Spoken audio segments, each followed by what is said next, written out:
और चाय पर चर्चा में आइए सबसे पहले हम बात कर लेते हैं उत्सव के वसंत की। जी हां, होली का उत्सव आखिरी दौर में है और अब पूरे देश में रंग पंचमी की तैयारी है।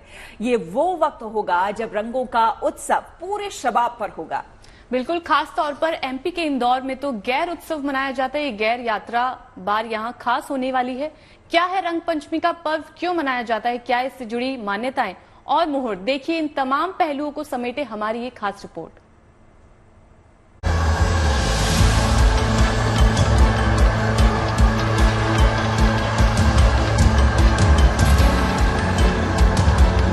देश भर में रंग पंचमी की तैयारियां जोरों पर हैं। लोग होली का आखिरी जश्न मनाने की तैयारियां कर रहे हैं। हर जगह उत्साह, उमंग और जोश का रंग चढ़ा है। होली के 5 दिन बाद रंग पंचमी का पर्व मनाया जाता है।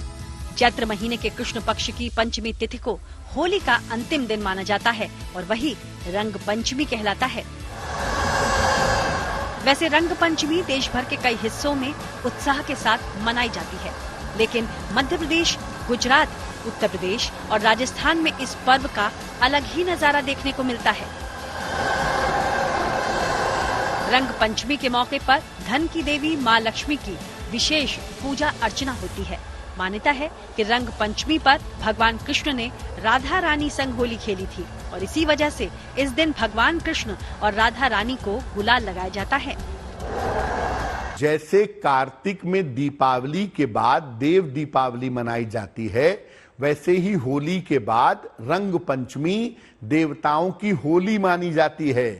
चैत्र कृष्ण पक्ष की पंचमी तिथि को रंग पंचमी का पर्व मनाया जाता है। भगवान शिव ने कामदेव को भस्म कर दिया था और प्रकृति में प्रेम की कमी हो गई, प्रकृति में आनंद और उल्लास कम हो गया। तब भगवान शिव ने ये आश्वासन दिया कि कामदेव का पुनर्जन्म होगा और ये आश्वासन जिस दिन दिया था वो तिथि थी रंग पंचमी की, इसीलिए उस दिन से रंग पंचमी मनाई जाती है। रंग पंचमी का त्योहार शनिवार को मनाया जाएगा। आपको बताते हैं कब है रंग पंचमी का शुभ मुहूर्त। सबसे उत्तम होगा कि प्रातः काल स्नान करके भगवान राधा कृष्ण की पूजा करें। एकदम सुबह भी कर सकते हैं और मध्य दोपहर में भी कर सकते हैं। विभिन्न रंगों के गुलाल, विभिन्न रंगों के फूल उनको अर्पित करके उनके साथ होली खेलें। मध्य प्रदेश के इंदौर में रंग पंचमी की गेर निकाली जाती है। इंदौर की विरासत माने जाने वाली रंग पंचमी की गेर इस बार और खास होगी। इस गेर में विदेशी सैलानी भी हिस्सा लेते हैं, इसलिए खास तौर पर इनके लिए ऑनलाइन बुकिंग की व्यवस्था की गई है। यात्रा रूट पर कुछ ऐसे मकानों की पहचान की गई है जिन पर चढ़कर लोग यात्रा को देख सकते हैं। सुरक्षा के लिहाज से सीसीटीवी और ड्रोन के जरिए नजर रखी जाएगी। बड़ी संख्या में पुलिस के जवान तैनात हो रहे हैं। वहीं मुख्यमंत्री मोहन यादव के इस गेर में शामिल होने की भी संभावना है। रंग पंचमी पर इंदौर का ये रंगारंग जुलूस शहर के अलग अलग हिस्सों से गुजरते हुए ऐतिहासिक राजवाड़ा पहुंचता है। जाहिर है रंग पंचमी की गेर की विशेष तैयारी इस गेर को खास बनाएगी और इस रंगत को विश्व स्तर पर मशहूर बनाएगी। इंदौर से धर्मेंद्र कुमार शर्मा के साथ bureau report, good news today. और अब रुक करते हैं रामनगरी अयोध्या का, जहां से श्रद्धालुओं के लिए शुभ समाचार आया है। रामनवमी पर रामलला के दर्शन 24 घंटे होंगे, क्योंकि प्रशासन का यह अनुमान है कि रामनवमी के मौके पर इस बार अयोध्या में भक्तों की भारी भीड़ उमड़ने वाली है। अनुमान यह है कि इस बार 25 से 30 लाख श्रद्धालु रामनवमी के मौके पर बालक राम के दर्शन के लिए आ सकते हैं।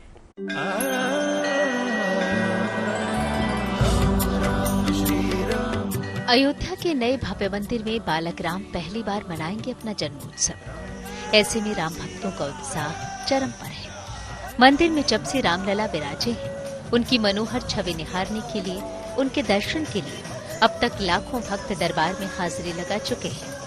लेकिन अब जबकि मौका रामनवमी का है, रामलला के जन्मोत्सव का है, तो उनके दिव्य दर्शन के लिए आस्था का सैलाब उमड़ना स्वाभाविक ही है। ऐसे में प्रशासन व्यवस्था चाक चौबंद करने में जुट गया है। रामलला के भक्तों को बालक राम के दर्शन में किसी प्रकार की असुविधा न हो, इसका पूरा ख्याल रखा जा रहा है। कोशिश यही कि उनके दरबार में आकर कोई खाली न लौटे। लिहाजा बड़ी संख्या में श्रद्धालुओं की आमद को देखते हुए 15 अप्रैल से 17 अप्रैल तक श्री राम मंदिर को 24 घंटे खुला रखने का फैसला किया गया है। दिन हो या रात, आरती हो या फिर भोग, हर समय राम भक्त अपने आराध्य के दर्शन कर सकेंगे। अनुमान तो हम लोग 10 से 15 लाख भी कर रहे हैं, लेकिन ये फिगर जो एक्चुअल फिगर है वो बाद में ही पता चल पाएगी रामनवमी के बाद। लेकिन हम लोग का ये प्रयास रहेगा कि ये मंदिर हम 24/7 खोले, केवल भोग के समय जो बंद रहेगा, बट उसके अलावा आरती के समय भी खुला रहेगा और 24/7 रहेगा। तो उससे क्या ज़्यादा से ज़्यादा श्रद्धालु हमारे दर्शन करेंगे। रामनवमी की तैयारियों का जायजा लेने खुद डीजीपी प्रशांत कुमार और मुख्य सचिव दुर्गा शंकर मिश्र अयोध्या पहुंचे। वहीं श्री राम जन्मभूमि तीर्थ क्षेत्र ट्रस्ट के पदाधिकारियों के साथ बैठक के दौरान इस बात पर सहमति बनी कि रामनवमी के पहले सप्तमी यानी 15 अप्रैल से ही राम मंदिर 24 घंटे श्रद्धालुओं के लिए खोल दिया जाएगा और ये व्यवस्था 17 अप्रैल तक रहेगी, जिससे अधिक संख्या में श्रद्धालु दर्शन कर सकें। इस बात पर भी सहमति बनी कि अगर जरूरत हुई तो रामनवमी के अगले दिन यानी 18 अप्रैल को भी श्री राम मंदिर को 24 घंटे श्रद्धालुओं के लिए खोला जाएगा। 17 अप्रैल को देश भर में रामनवमी मनाई जाएगी, राम का जन्मोत्सव, और इसके लिए अयोध्या में 9 अप्रैल से ही भक्तों का मेला शुरू हो जाएगा। उससे पहले आई ये खबर राम भक्तों को सुकून देने वाली है। Banbir Singh, Ayodhya, good news today. Mathura में ब्रह्मोत्सव चल रहा है। हम दूसरे दिन की रौनक आपको दिखाने जा रहे हैं, जब पारंपरिक तरीके से भगवान रंगनाथ की कुंभ आरती की गई। बिल्कुल, आपको बता दें कि इस दौरान श्री रंगनाथ की भव्य शोभा यात्रा निकाली गई। उनके स्वागत में रंगोली तैयार की गई। खास बात ये रही कि इस उत्सव में बड़ी तादाद में महिलाओं ने भागीदारी दर्ज कराई।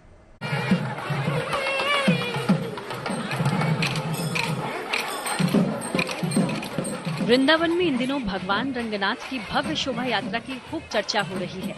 मौका है यहाँ हर साल मनाए जाने वाले ब्रह्मोत्सव का, जहाँ भगवान नारायण के स्वरूप रंगनाथ जी पालकी में विराजमान होकर नगर भ्रमण के लिए निकल रहे हैं। शोभा यात्रा के दूसरे दिन भगवान रंगनाथ गोदाम्मा जी के साथ सोने से बनी सूर्य प्रभा पर विराजमान होकर भक्तों पर आशीर्वाद बरसाने निकले, तो वहीं भक्ति से सराबोर श्रद्धालु भी अपने आराध्य की सेवा और पूजा अर्चना में कोई कोर कसर नहीं छोड़ रहे। जिनमें भगवान जी आनंद में गोदाम्मा जी के साथ सूर्य प्रभा में विराजमान है। सूर्य प्रभा जो सभी ब्रह्मांड को प्रकाशित करते हैं। भगवान अपने एक चक्षु जो सूर्य मानते हैं और दूसरा चक्षु चंद्रमा है, जो अपनी सूर्य दृष्टि से सभी के पापों को, कर्मों को भस्म करके सबके जीवन में उजागर लाते हैं, सौभाग्य लाते हैं। भारी संख्या में पहुंचे भक्त भगवान रंगनाथ जी के रथ को खींचने पर खुद को धन्य समझ रहे हैं, तो वहीं शोभा यात्रा में शामिल होने आए कई श्रद्धालु तो भगवान नारायण की भक्ति में भाव विभोर होकर झूमते नाचते भी दिख रहे हैं। भगवान नारायण की ये भव्य सवारी जहां जहां से निकल रही है, माहौल भगवान रंगनाथ के जयकारे से गूंज रहा है। वहीं शोभा यात्रा के बीच परंपरागत वाद्य यंत्रों की धुन पूरे माहौल को ही दक्षिण भारतीय परिवेश का एहसास दे रही है। यहाँ सभी रास्ते में देखेंगे तो कोलाहल, सब लोग डांडिया कर रहे हैं, नृत्य कर रहे हैं, गायन कर रहे हैं और बाजा भी चल रहा है और वेद गोष्ठी भी हो रही है और दिव्य प्रबंध का अनुष्ठान भी हो रहा है। तो भगवान के ब्रह्मोत्सव में सब लोग आइए और आनंद लीजिए। ब्रह्मोत्सव, जिसके बारे में मान्यता है कि खुद ब्रह्मा जी ने ये उत्सव भगवान नारायण के लिए किया था, जिसे हर साल होली के त्योहार के तुरंत बाद बड़े ही हर्षोल्लास के साथ मनाया जाता है। 27 मार्च से शुरू हुआ ब्रह्मोत्सव अगले 10 दिन तक आयोजित हो रहा है। इस दौरान भगवान रंगनाथ के कई अनुष्ठान देखने लोग वृंदावन पहुंच रहे हैं। हर एक दिन भगवान अपने सोने चांदी के बने अलग अलग वाहनों पर सवार होकर नगर भ्रमण पर निकल रहे हैं, ताकि यहाँ पहुंचा हर श्रद्धालु अपने भगवान के दिव्य दर्शन कर उनका आशीर्वाद पा सके। इस भव्य ब्रह्मोत्सव का समापन 5 अप्रैल को है। उम्मीद की जा रही है कि उत्सव के आखिरी दिन देश भर से सैकड़ों और हजारों में नहीं बल्कि लाखों की संख्या में श्रद्धालु आ सकते हैं। इसलिए मंदिर समिति और स्थानीय प्रशासन की तरफ से श्रद्धालुओं की सहूलियत के साथ ही ब्रह्मोत्सव को भव्य बनाने की पूरी तैयारियां हो रही हैं। वृंदावन से मदन गोपाल शर्मा के साथ bureau report, good news today. और चलिए बात चार धाम यात्रा की तैयारियों की कर लेते हैं। गुड न्यूज ये आई है कि केदार घाटी में रास्ते से बर्फ को हटा लिया गया है। हेलीपैड से भी बर्फ साफ कर दी गई है और प्रशासन के मुताबिक अगले 2 दिन में मंदिर परिसर से भी बर्फ हटा ली जाएगी। 10 मई से चार धाम यात्रा शुरू होनी है, लिहाजा तैयारियां युद्ध स्तर पर जारी है।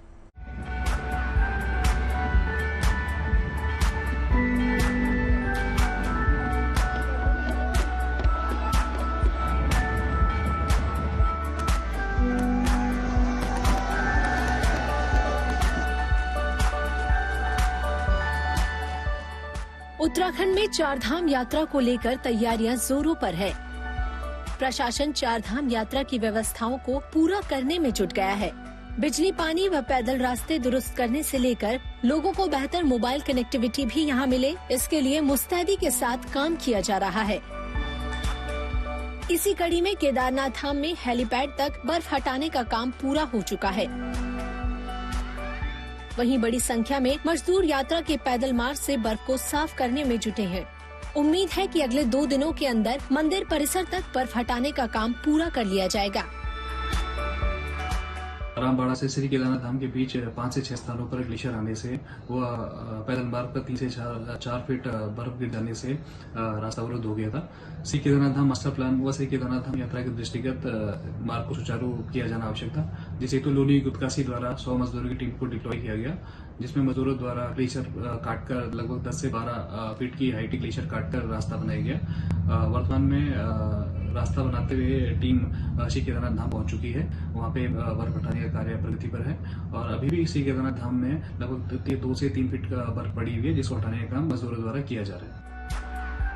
केदारनाथ यात्रा मार्ग से बर्फ हटाने का काम 4 मार्च को शुरू हुआ था। यहाँ रामबाड़ा से लेकर छोटी लिंचोली और बड़ी लिंचोली समेत कई जगहों पर तो 50 से 80 फीट तक की लंबाई और 10 से 12 फीट तक की ऊंचाई तक बर्फ के पहाड़ बने हुए थे, लेकिन मजदूरों ने मिलकर सारी बर्फ को काटकर किनारे कर दिया है।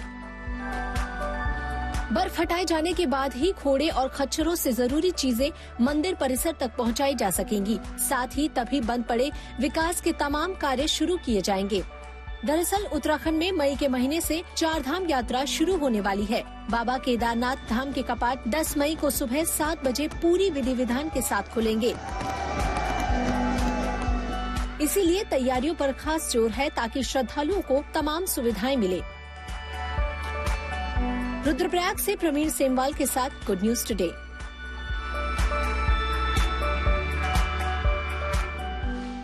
चलिए अब आपको दक्षिण भारत से आई उत्सव की खास तस्वीर हम दिखाते हैं। होली का त्योहार तो बीत चुका है, लेकिन उसके जश्न के रंग अब भी आ रहे हैं। हुबली में होली के मौके पर हुबली जग लगी हब्बा उत्सव का आयोजन किया गया। इस आयोजन में हिस्सा लेने के लिए दूर दूर से लोग पहुंचे। करीब 47 से ज्यादा पारंपरिक संगीत बैंड ने इस उत्सव में हिस्सा लिया।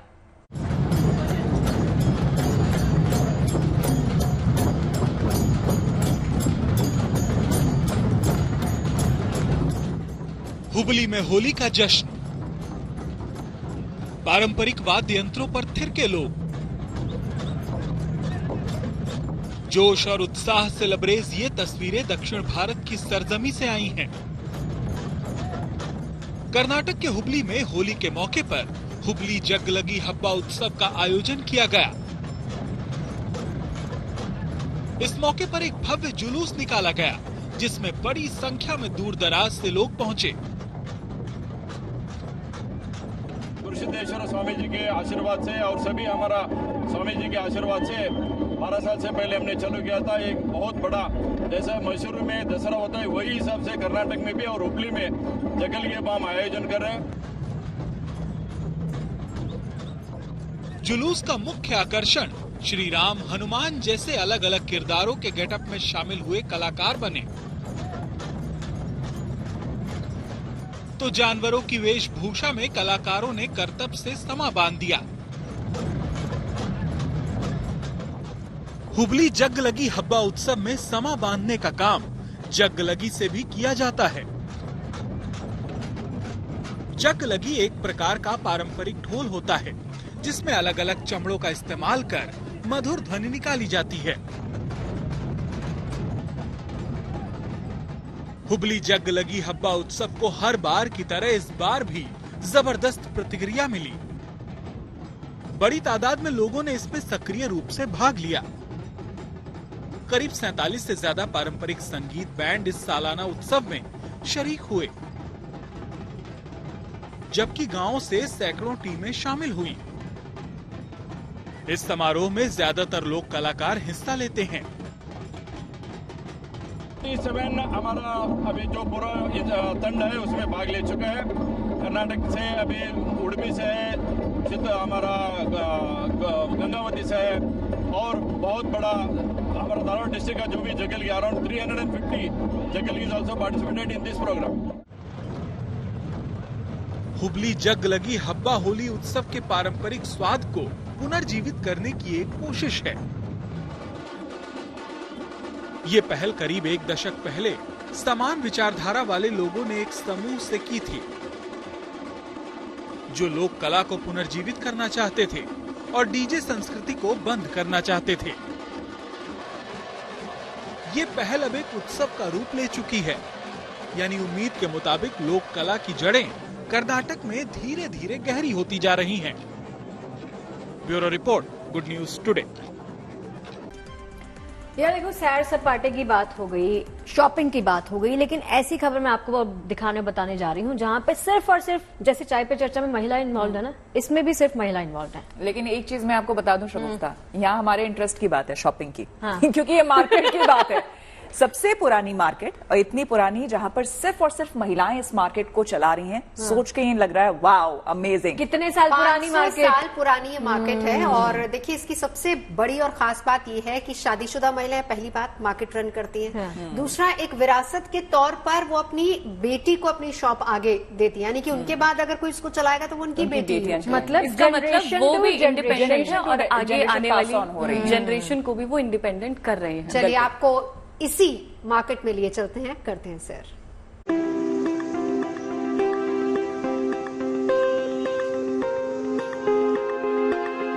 विशाल दायरे में लगे तरह तरह के सामानों के स्टॉल, लोगों की आवाजाही और सामान की खरीद बिक्री की गहमागहमी, यहाँ का पूरा माहौल किसी आम बाजार का ही है। लेकिन सबसे खास बात यह है कि इस बाजार में तमाम दुकानदार महिलाएं ही हैं, वो भी शादीशुदा महिलाएं, क्योंकि इस बाजार का नाम ही है ईमा कैथल, जिसका अर्थ है मदर्स मार्केट, यानी मां का बाजार। मणिपुर के इम्फाल का ये बाजार महिलाओं की सरपरस्ती के कारण पूरी दुनिया में खास पहचान रखता है। ये बाजार मणिपुर में कमर्शियल गतिविधियों का खास केंद्र है। हालांकि बदलते वक्त के साथ यहाँ भी बदलाव की जरूरत महसूस की जा रही है। As serving as the economy backbone, our state and government should realize that how much this market is helping our government, and they should make consideration that how to improve this market to the international level, as this market is very unique. ये बाजार आज न केवल इम्फाल की खास पहचान बन चुका है, बल्कि पूरे एशिया के सबसे बड़े ऐसे बाजार के रूप में चर्चित है जिसमें महिलाएं ही कारोबार संभालती हैं। मणिपुर का ये बाजार अब तक हजारों महिलाओं को आत्मनिर्भर बना चुका है। खास बात ये भी है कि यहाँ की महिलाओं में अपने कारोबार यानी इन दुकानों की विरासत अपनी शादीशुदा बेटियों को ही सौंपने का रिवाज है, ताकि इस बाजार की ये अनूठी परंपरा कायम रहे। 16वीं सदी में इस बाजार की शुरुआत मजबूरी में हुई थी। तब इलाके के मर्द या तो सेना में भर्ती होते थे या दूर कामकाज के लिए चले जाते थे। लेकिन आज के दौर में ये बाजार महिला सशक्तिकरण का प्रतीक बन चुका है और देश के दूसरे इलाकों के लिए भी मिसाल बनकर उभरा है। Bureau report, good news today. ये तो आप जानते हैं कि हर उत्सव के रंग लोगों को कहाँ देखने को मिलते हैं? जीएनटी के संग। तो जो लोकतंत्र का सबसे बड़ा पर्व है उसके रंग भी आपको यहीं देखने को मिलेंगे। तो एक खूबसूरत रंग सामने आया है, आप लोग कुछ कहना चाहेंगे उस पर? मैंने सुना है कि कहीं सेल चल रही है, कोई डिस्काउंट ऑफर हो रहा है। मैं तो सेल से बाहर नहीं निकलेंगी लड़कियां। कितना और किस चीज पर? ये बहुत इंटरेस्टिंग है। देखिए, चुनावी उत्सव है। वैसे जिस तरीके से आप लोग होली और दिवाली पे डिस्काउंट लेते हैं, दुकानदार नॉर्मली होली दिवाली पे बहुत सारे ऑफर्स निकालते हैं, ठीक वैसे ही चुनावी मौसम में भी एक कमाल का ऑफर आया है और वो है वोट दो शॉपिंग करो, डिस्काउंट पाओ। लेकिन आपको दिखाना पड़ेगा भैया आपने वोट दिया है, वो वोट वाला निशान भी आपको दिखाना होगा, तब आपको डिस्काउंट मिलेगा। साथ ही साथ आपको बता दें कि ये नहीं कि आपको सोने चांदी पे भी डिस्काउंट मिलेगा। सोने चांदी के अलावा जैसे गारमेंट्स पर या फिर जो दूसरे और सामान हैं उन पर आपको डिस्काउंट मिलेगा। व्यापारियों का मानना है कि जब होली, दिवाली या किसी और त्योहार पर डिस्काउंट दिया जाता है तो लोकतंत्र के महापर्व पर यानी चुनाव में ऐसा क्यों ना हो। पूरे उत्तर प्रदेश में जो हमारे आदर्श व्यापार पदाधिकारी हैं वो अपनी दुकानों पर जो लोग वोट देकर के आएंगे और अपना निशान दिखाएंगे, वोट का निशान दिखाएंगे, तो उनको 3% से लेकर के 15% तक का डिस्काउंट अलग अलग प्रोडक्ट पे दिया जाएगा, ताकि अधिक से अधिक लोग वोट देने के लिए प्रेरित हों। और आदर्श व्यापार मंडल इस मुहिम को पूरे प्रदेश में चला रहा है। वही देखिए, फिलहाल तो मौसम गर्म है, पारा चढ़ा हुआ है। मौसम विभाग की माने तो अगले 1-2 दिन दिल्ली एनसीआर में बूंदाबांदी हो सकती है, थोड़ा सा बदलाव हो सकता है। वैसे आज दिल्ली और एनसीआर का बाहर का मौसम बहुत ही खूबसूरत है। दिल्ली और आसपास के इलाकों में गर्मी से लोगों को थोड़ी सी राहत जरूर मिल सकती है। दिल्ली वालों को वीकेंड इस बार सुहावना मिलेगा। और इस समय ठीक है, सामान्य से 4 से 5 डिग्री ज्यादा है जो आप बता रहे हैं, लेकिन हीटवेव सिनेरियो नहीं है नॉर्थ वेस्ट इंडिया में, लेकिन टेम्परेचर सामान्य से ज्यादा जरूर है। अगर मैं आपको ये सैटेलाइट पिक्चर के माध्यम से समझाना चाहूं, अगर आप देखिए जहां पे पूरा एक क्लाउड पैच आया हुआ है, ईरान से लेके वेस्टर्न हिमालय रीजन तक पूरा क्लाउड से भरा हुआ है, ये इस समय एक एक्टिव वेस्टर्न डिस्टर्बेंस है जो नॉर्थ वेस्ट इंडिया को इन्फ्लुएंस कर रहा है, आज से कर रहा है। उसके साथ ही क्या है कि जो हवाओं का पैटर्न क्या होता है कि जब सिस्टम आता है तो अरेबियन सी से हवाएं आने लगती है, उसके कारण ही ज्यादा वेदर होता है, जिसके लिए हमें जम्मू कश्मीर और हिमाचल के लिए हमने 2 दिनों के लिए हैवी रेनफॉल का वार्निंग दे रखा है। मेन वहां पे 6.5 सेंटीमीटर से ज्यादा रेनफॉल एक्टिविटी हो सकती है और हाई रीचेस में स्नोफॉल भी थोड़ा बहुत एक्टिविटी रहेगा ही। और इसके साथ हिल स्टॉर्म, थंडरस्टॉर्म एक्टिविटी हमने जो दोनों राज्यों के लिए ऑरेंज अलर्ट दे रखा है। अगर आप पंजाब, हरियाणा वगैरह की बात करें, इवन एनसीआर दिल्ली की बात करें, वहां भी रेनफॉल एक्टिविटी रहेगा ही, थंडरस्टॉर्म एक्टिविटी रहेगा। और एनसीआर दिल्ली में भी लाइट डीजल रेनफॉल एक्टिविटी रहने की उम्मीद है। और जैसे आपका मेजर क्वेश्चन टेम्परेचर पे था, उसी में हम आते हैं। जैसे हवाएं, जो सिस्टम आता है, हवाएं अरबियन सी से आती है, तो यहाँ पे टेम्परेचर थोड़ा फॉल हो जाएंगे। कहते हैं कि सब चिंता छोड़ो और सिर्फ उस पर यानी कि ऊपर वाले पर यकीन करो, वो सभी तकलीफों से आपको उबार देगा।